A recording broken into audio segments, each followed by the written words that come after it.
Good evening. This week's parsha, Parshas Tazria, there is a law, a halacha that pervades the entire parsha, but at first glance seems difficult to understand. The Torah clearly states that when a person, a Jew, experiences a tzaras, which was, as we know, an unusual illness, identified by a white patch appearing on the skin of a person, with other symptoms following that, and this was symptomatic of a profound emotional and spiritual illness or blemish within this individual.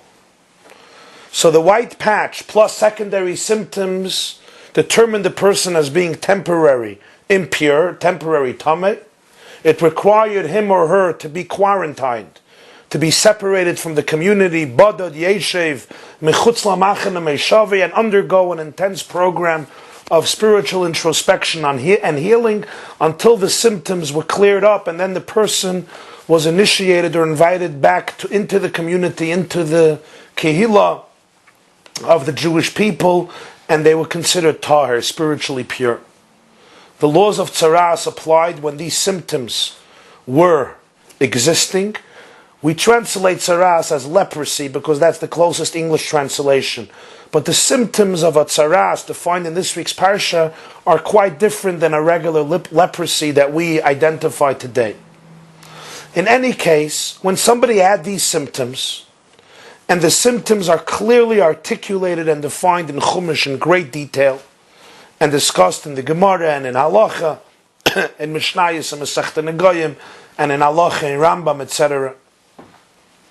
The Torah clearly says, "V'huva el hakoyin, v'huva el aron hakoyin el achad mibanav hakoyanim," which means the person had to be brought to a koyin. A koyin, a priest, was the exclusive person who had the right to determine whether this person was tameh or tahir, or, as the Rambam puts it, in Hilchas Tumas Tzaras, hatuma v'hatara tluya b'koyin. Contaminating or purifying the Mitzayra is dependent exclusively on the koyin. So the koyin is the one who examines all of the symptoms of the person and says, you're tahir, or says, you're tameh and you have to be quarantined. Sometimes the koyin says, we have to wait a week and re-examine it. Sometimes another week has to go through until the koyin re-examines the tzaras. So sometimes there has to be a wait of 2 weeks. And then afterwards the koyin says either you're tahir or you're tameh. And when the person is tameh and is quarantined, and then the symptoms change, the koyin is the one who goes out, checks out, examines the condition of the human being, and determines whether the person is still tameh or is tahir. That is the halacha. He is the only one who is entitled to make the verbal pronouncement of tahir or tameh. What happens if the koyin is incapable of making this pronouncement? What if the koyin does not possess the knowledge, the qualifications that are necessary for him to know whether the person is tahir or tameh? Furthermore, what if the koyin is blind? What if the koyin can't see? So he can't examine the individual. What happens if the only koyin that's available is a child? Certainly doesn't have the expertise and the knowledge that's necessary in order to give an appropriate diagnosis. What do we do in such a case? Or what if the koyin is an adult, but he doesn't have the scholarship, the knowledge that's necessary to be an expert for such a diagnosis? What is the halacha? The halacha is, as the Rambam puts it, the examination has to be through a chacham, through a scholar who has efficient knowledge of all of the symptoms and what is the law according to these symptoms. This is a chacham who's knowledgeable in all of the facets of tzaras, and he doesn't have to be a koyin.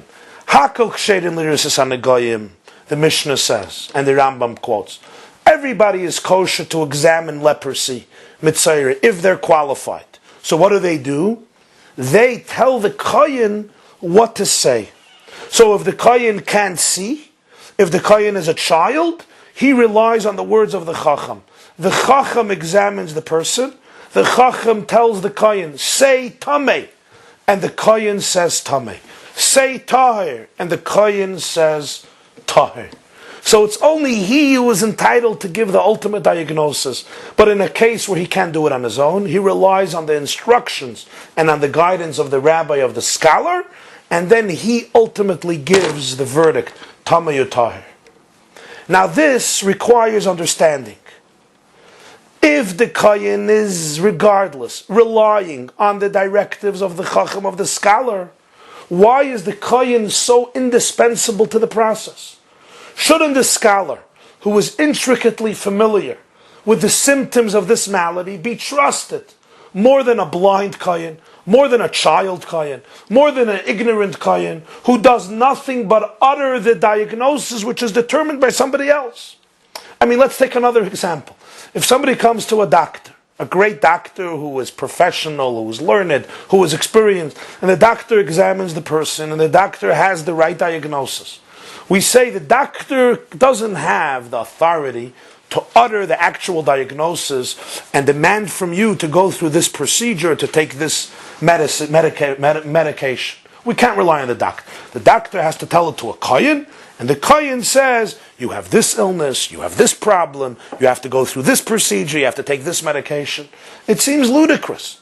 We're anyway relying on the doctor. This is something that requires scholarship. It requires professionalism. It requires experience. It requires expertise. So why does the Torah want precisely a kohen, even in the case when he's relying on somebody else? Just rely on that person. Rely on the scholar, not on the kohen. Which brings us to a more general question. What's the idea of a kohen in general in this context? Let's say the kohen does have all the knowledge. Why do we need the kohen to determine whether you're tameh or tahir? It seems what we need is somebody who understands all of these halachas very, very well. Similarly, you have a doctor in medicine who knows all the symptoms and understands what they represent. Here too, the Torah gives us clear physical symptoms of what constitutes tzaras. Somebody who's knowledgeable in all of the laws, and in all of the various possibilities, and in all of the various manifestations, and in all of the intricate details, he is the one who's entitled to give the diagnosis. The Torah says a kohen precisely. Why is it connected to a kohen? This is even if the kohen is knowledgeable. But as I said before, the question is even stronger, especially in a case where the kohen does not profess the knowledge, and he's relying on somebody else regardless. So why is that person not allowed to give the ultimate diagnosis, and his diagnosis is worthless, and it's only the kohen who was given the power in Chumash in this week's parsha, Tazria and Halacha, that he is the only one who is entitled to give the ultimate verdict and the ultimate diagnosis, are you tahir or are you tameh?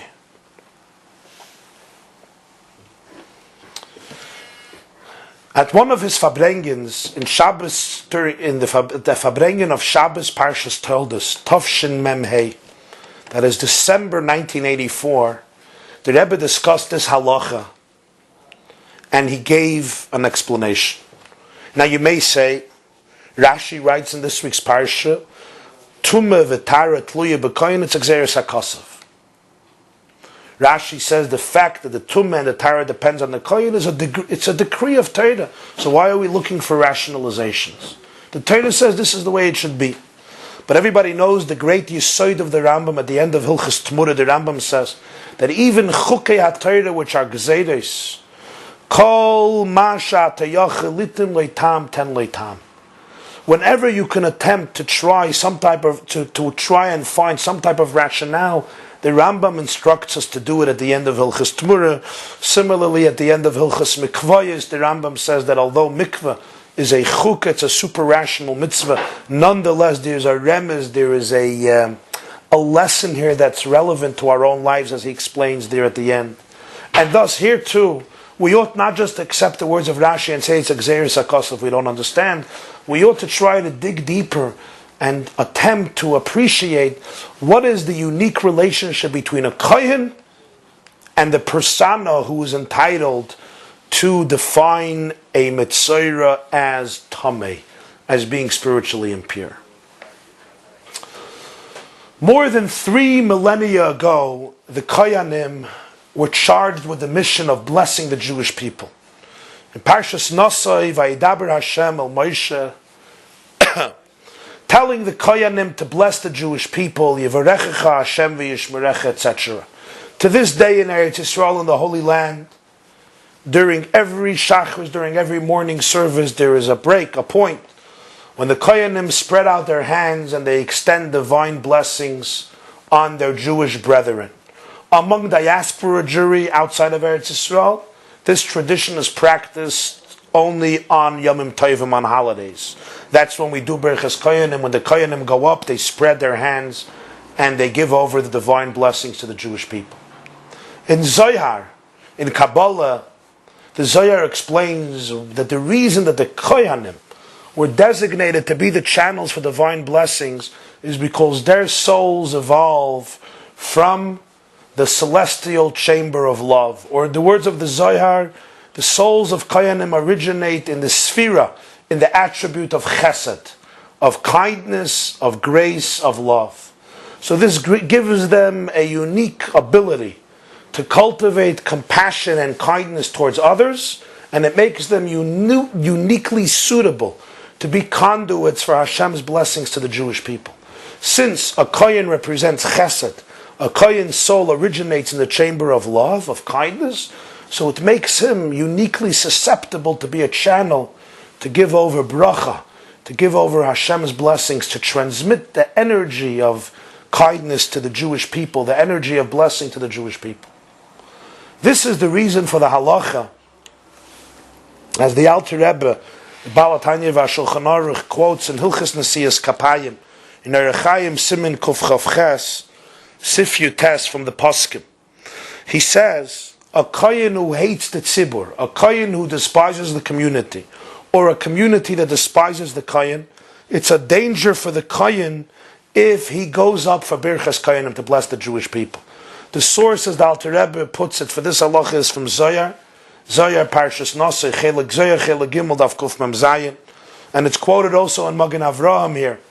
In Hilchas Birchas Kohenim, Hilchas Asiyas Kapayim, and Sifkat Yudches, it's quoted in Eliyahu Rabbah, Sifkat Chavav, but the source is Kabbalah, that if the Kohen hates the community or the community hates the Kohen is not allowed to go up to bless the Jewish people, and rather he has to go out of shul. And that is why the Magen Avraham writes, and the Eliyahu Rabbah writes, and Alter Rebbe quotes it. That is why the bracha that the Koyanim recite before Birchas Koyanim is unique. They say, Hashekadishanu b'kedushasei shel Aaron. Thank you, Hashem, our God, the King of the world, who sanctified us with the holiness of Aaron. V'tzivanu, and he instructed us, levarech es Amo Yisrael bi'ahava, to bless his nation Israel with love. Why the addition of the word ba'av? When you put on tefillin, you also make a blessing. Do you say, Hashekadishanu b'mitzvayso v'tzivanu lahaniach tefillin ba'ahava? He instructed us to put on tefillin with love. Or when you put on tzitzis, le'esatev b'tzitzis ba'ahava. Or when you light Shabbos candles, Shekadishanu b'mitzvayso v'tzivanu lahadlik ner shel Shabbos kodesh ba'ahava, to kindle the flame with love. Of course, you should light Shabbos candles with love. You should put on tefillin with love. You should don tzitzis atalas with love. You should put up a mezuzah with love, and you should separate challah with love. But you don't say lahafresh challah ba'ahava l'kvaya mezuzah b'yava. Why? Because the mitzvah is not to love. The mitzvah is to do the act. The mitzvah is to put on tefillin, to put on tzitzis, to separate challah, to put on a mezuzah, and so on and so forth. All of the other mitzvahs where we make a bracha. The fact there should be love, of course there should be love and passion. The famous shalah, mitzvah b'loy kavana keguf b'loy neshama. A mitzvah without an internal spiritual experience is like a body without a soul. But you fulfill the mitzvah completely even if there was no love. By Birchas Koyanim we have an exception. The Chazal gave the Koyanim a blessing. And they did not say it's a mitzvah to bless the Jewish people. It's a mitzvah to bless the Jewish people b'yahava, with love. In other words, if there's no love in the Kohen's heart to the Jewish people, he doesn't have the mitzvah to bless. if there's the antithesis of love, if there's a hatred, if there's an animosity, he should not go up to bless. And the Zohar takes it a step further. The Zohar explains that this is also the reason for the tradition that an unmarried kohen could not serve as an agent of the Jewish people, doing the avodah, performing the service in the Beis HaMikdash in the Holy Temple in Yerushalayim. Why not? The kohen may be trained. He may know all of the intricate instructions on how to perform the avodah in the Beis HaMikdash. Comes the Zohar and says there that if he's not married, he can't perform the avodah. The reason is because for the kohen to be worthy for this extraordinary position, to represent the people of Israel in the service of the Beis HaMikdash, he needed to fully develop his innate capacity for love and selflessness. It's only in marriage where a person learns to share his or her life with another human being 24 hours a day, 7 days a week, that the person is challenged to fully develop and bring out their full potential for caring and affection. This doesn't mean that when the kohen is unmarried, he's not kind or he's incompassionate. No. The kohen may be unmarried and he may be extremely kind and sensitive. In fact, a person could be married and be very non-loving and non-caring. I think we know that. And there could be a person who's not married and is very kind and loving and sensitive. But it means like this, that at the end of the day, when the kohen is unmarried, or anybody is not married, they have the luxury to retreat into their own hub and do things their own way. If they're not in the mood of camaraderie, if they're not in the mood of friendship, I'm not in the mood, you retreat into your own cocoon and you do your own thing. Ultimately, you don't need to answer to anybody but to yourself. Maybe to your mother if you're Jewish. But it's fine, you can retreat into your own world, which is why so many people today opt for the single life. They don't want the responsibility. They don't want the commitment. It's only in the institution of marriage that you are consistently challenged and called upon to take another person seriously, together with their deeds and their feelings and their expectations and their requirements. For a marriage to work and blossom, you can't be selfish if it's to work and blossom. So the institution of marriage challenges the kohen to bring out the full potential of caring. And that's why only the married kohen is charged with the responsibility of serving Hashem and serving the Jewish people in the Beis HaMikdash in Yerushalayim. So in summation, what we learn from here is that the kohen is channeled to bless the Jew. The kohen is given the opportunity to represent the Jewish people in service to God in the Beis HaMikdash on a daily basis. The avodah was done through kohenim. This is because the kohen is uniquely connected to the energy of love. His soul originates in the attribute of chesed, in the celestial chamber of chesed, of loving kindness.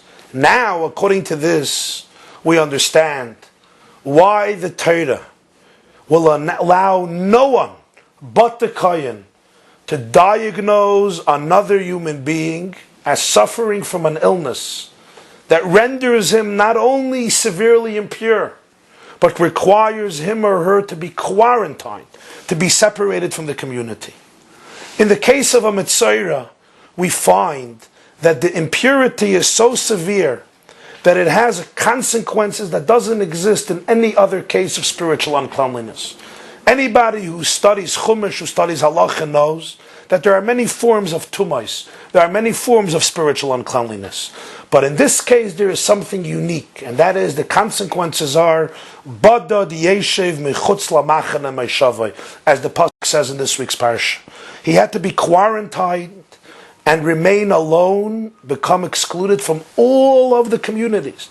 Not only can he walk into the Beis HaMikdash, can't go into the Harabayas, onto the Harabayas on the mountaintop, can't even be in Yerushalayim. He had to be excluded completely from all of the communities. And not only that, Badod Yeshiv, as Rashi quotes from the Gemara in Psachim Daf Samach Zayin, Shelo yiyu shar tmeim yoshvim imay. The Mitzrayim can't even make their own group.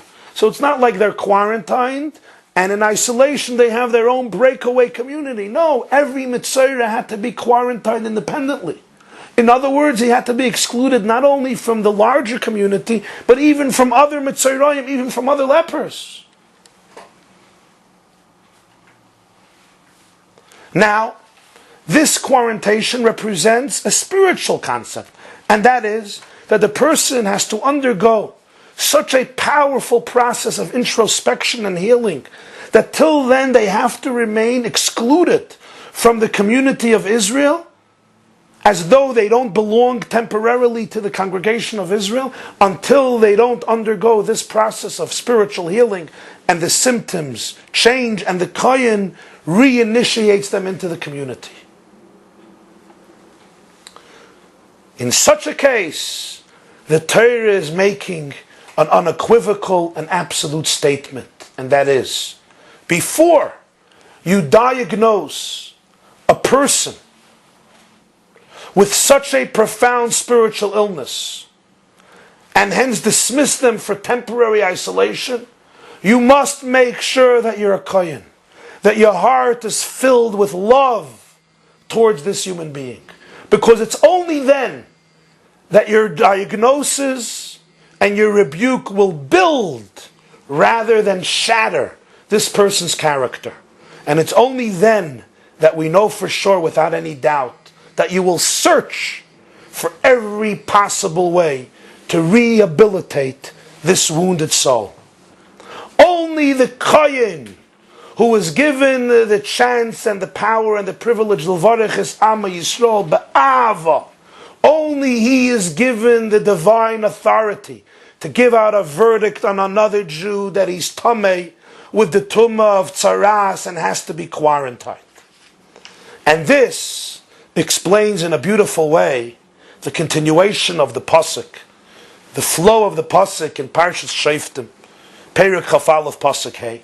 The Torah describes there the role of the Kohanim. It says, Bam Bachar Hashem. They, Hashem chose l'sharsei, to serve Him, u'levarech b'shem Hashem, to bless the Jewish people in the name of Hashem, v'al piyem yeh kol riv v'chol nega, and their mouth will determine the status of every leprosy. These words are not just enumerating different responsibilities the Kohen has. Rather, they're dependent upon one another. Since Bam Bachar Hashem levarich b'shem Hashem, since they were chosen to bless the Jewish people in the name of God, therefore their mouth was chosen to determine who has a tzaras, who is a nagua, who is determined to be a leper. It's only because they know how to bless the Jewish people that they are also entitled to be able to call a Jew tamei with such a severe tumah. If you do not know how to bless the Jew, if you're not filled with love and affection and caring and attachment to the Jewish people, Torah does not give you the moral or ethical right to call another Jew tamei. Certainly the verdict of the Kohen can't be impulsive and based purely on love. It has to follow the blueprint of Torah. And that's why if he is not an expert alone, he has to turn to the experts to advise him and guide him. What are these symptoms and what is their meaning according to Torah? But who can ultimately issue the final verdict, the psak din bepoil, the ultimate verdict? It can only be through the Ish HaChesed, through the Master of Kindness. Only somebody who empathizes and who's anguished by the verdict. Only somebody who will cry the night before or the morning before or that day when he says the words tamei. Only somebody who will feel the pain because he loves another Jew. Only he has the right to say tamei. Because we know that he will not stop to inquire and make sure that this is the proper verdict. He will care about the consequences. He is not just an abstract scholar, an expert who sees the symptoms, says, sorry, you're tamei. It's his personal pain. It touches him on an intimate level, individually. So we know that he will make sure to determine that this is the true verdict, and if it's the true verdict, it is ultimately productive and not destructive. If this is the authentic verdict of Hashem, if this is the authentic verdict of Torah, he will not spare efforts and say, who cares, he's tamei, I'm not tamei. If that person is tamei, he is affected by it because in Ish HaChesed we trust him. On the other hand, if somebody doesn't have chesed, even if he's a great expert, we are suspicious.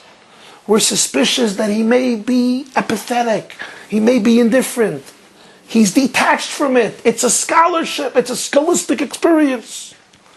When it comes to a kohen, we know it's going to be real, and he's also going to make sure and do everything that the person could be reinitiated when the moment comes and could become tired again. And when the kohen says tamei, when the Ish HaChesed says tamei, then we know it's right. Then we know ultimately it's be productive, and we know he'll do everything he can to make him pure. And it goes so far to the point that even in those extreme situations where the only kohen who's available is a child. So in a child's case, you can't even expect him to do the research. Not only that, if the only kohen in town, it says in halacha, is a shaita, he's an imbecile, still you have to use him to say tamei or tahir. And the answer is, the Rebbe says, the physical verdict coming through a physical mouth has to go through the physical vocal cords of an Ish HaChesed, of a man of kindness. The instruction may be given through the rabbi, through the scholar, through the chacham, but issuing forth the verdict to the Jew has to go through the mouth. It has to go through the physical instruments of kindness, of an Ish HaChesed. This gives us a tremendous lesson in life. Parents, educators, spouses, employers, employees, colleagues, whichever criteria fits you, we often find ourselves with the need to rebuke, to denounce, to criticize, and sometimes punish. But all too often, these are done more as an outlet for our own anger and frustration, rather than as a tool to help these people become the best they can be. We may call it discipline, we may call it justice, we may call it chinuch, we may call it education. But the Torah is telling us this: if the penalties, if the punishments, if the rebuke, if the criticism, if the denouncement is not based on kindness, if it's not based on your love towards that child, or towards that spouse, or towards that colleague, and your desire to help them become what they're capable of becoming, they may end up being destroyed rather than built from your criticism. Principals and teachers, educators and mentors, Rosh Yeshivas, Menahalim, Mashgichim, Mashpiyim, Mechanchim, etc., sometimes feel a need to expel a student from an institution. Just as during biblical times the leper was dismissed from the community, they also feel this child is a Metzora. This student, Badad Yeshiv, he can't be in the yeshiva. He doesn't belong in this institution. Comes the Torah and declares, if you're not a kohen, you're forbidden from issuing forth such a verdict. If you do not genuinely love this student, this youngster, this pupil, this disciple, this boy or this girl, you have no right to expel them. You may be professional, you may be a scholar, you may be an expert, you might have all the data and statistics on the table and everything makes sense. You could be the biggest chacham in the world, but if you say tamei, it's inconsistent with halacha. You don't have the right to do it. The kohen has to do it. If you will not lose sleep over the fact that you had no choice but to dismiss the student, then it might be you who should be dismissed from your position. Because as the Rebbe puts it in the Sikha, if the Chacham tells a Jew, you're Tameh, but he's not a Kohen, so he doesn't have a right to say he's Tameh. So the Jew is not Tameh. So he is a Moitzi Shemra. What's Mitzayda? What does the Gemara say? Mitzayda is Moitzi Shemra. So he is Garda Mitzayda. He is the one who has to be dismissed, not the student. Not the Jew he dismissed. It's easy to define somebody as impure if you don't understand their pain, but it's unethical. Before you punish, you must first learn how to be a kohen, how to truly care about others. The chacham may have the right ideas. He may be right. This person may have to be dismissed. But if you're not a kohen, you're not allowed to do it. If you don't feel the anxiety of this person, if you don't empathize with them, you're not allowed to do it. You know why? Because in many cases, instead of helping them, you might undermine them. Instead of helping them rebuild themselves, rehabilitate themselves, you might undermine them. And if not, you're not thinking how to really help them, and you're doing this to help them because you care about them, then it's improper, it's inappropriate. When criticism, when punishment, when even dismissal are motivated by concern for a person rather than by our own rage or incompetence, it'll have a totally different effect on the person that you're punishing.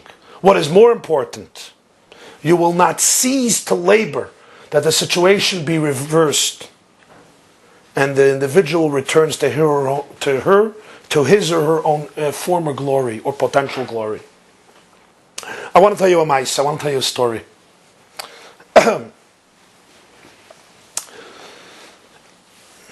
It occurred in the 1930s in the Tafresh Tzadiks. There was a yeshiva in Eretz Yisrael, a very good yeshiva, which had a Rosh Yeshiva. There was somebody at the head of the yeshiva. And there was the dean, there was the founder of the yeshiva who was responsible for it.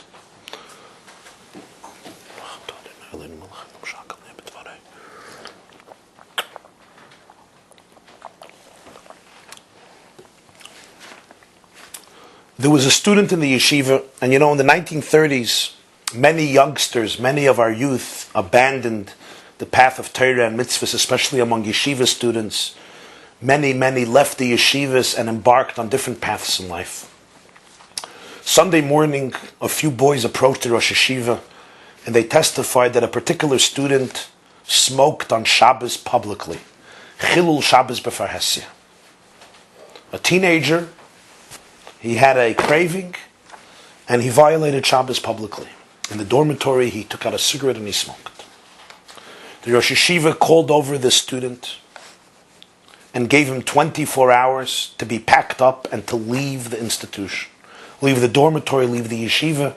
He cannot come back, he cannot show his face again. He is permanently expelled from this yeshiva. In 24 hours he has to find for himself another place.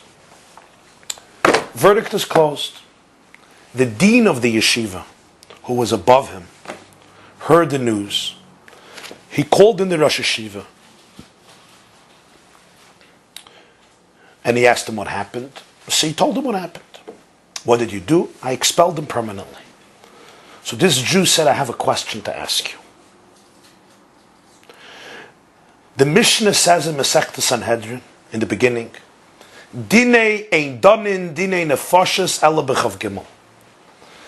Death penalty could be issued only with a court of 23 members.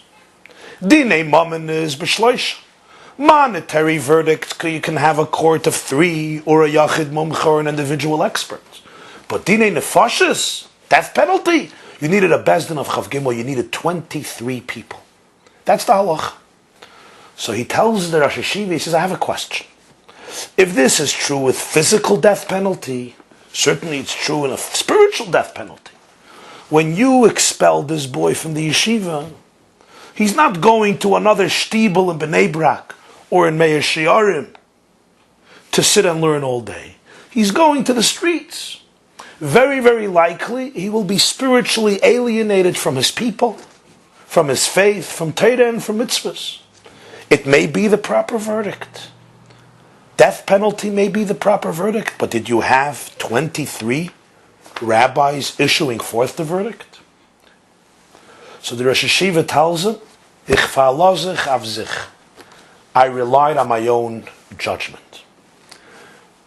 His boss told him, listen, I respect your judgment very deeply. I respect you very deeply.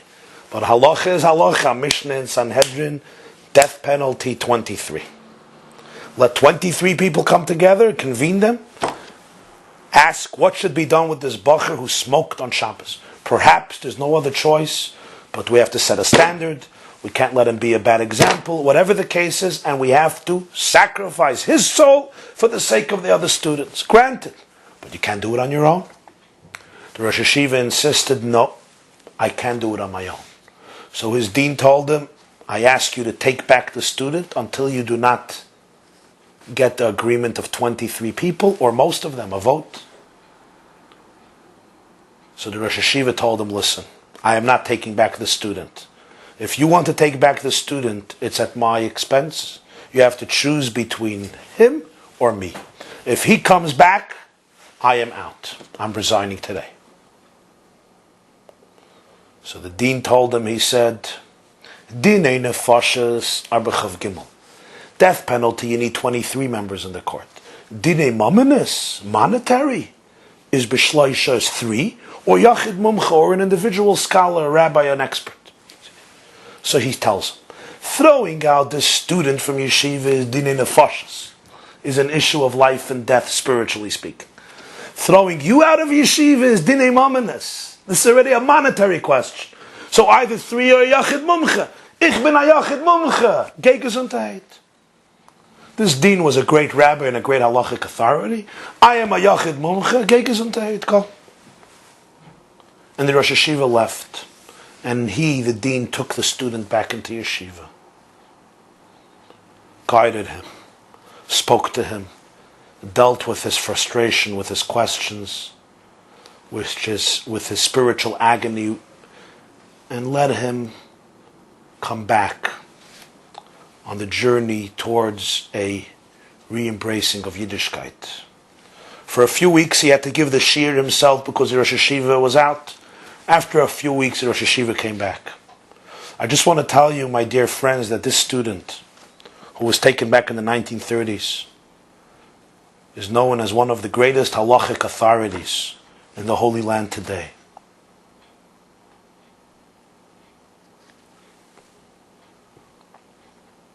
This is the message of the Kohen with the Mitzvah.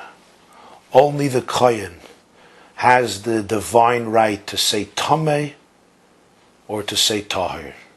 If you're not a Kohen, if you don't care, if you don't love, you can't say Tameh or Tahir. So the next time, before you criticize your spouse, before you criticize your child, before you criticize your student, stop and ask yourself if you're doing it as a kohen, out of concern and care for them, or maybe as a result of your stress, anger, and frustration. If you feel that it's a result of your anger, you may want to remain silent until you can transcend your self-absorption and enter into the world of another human being. Then, when you say Tameh, it will have very different consequences and ramifications. Have a wonderful evening.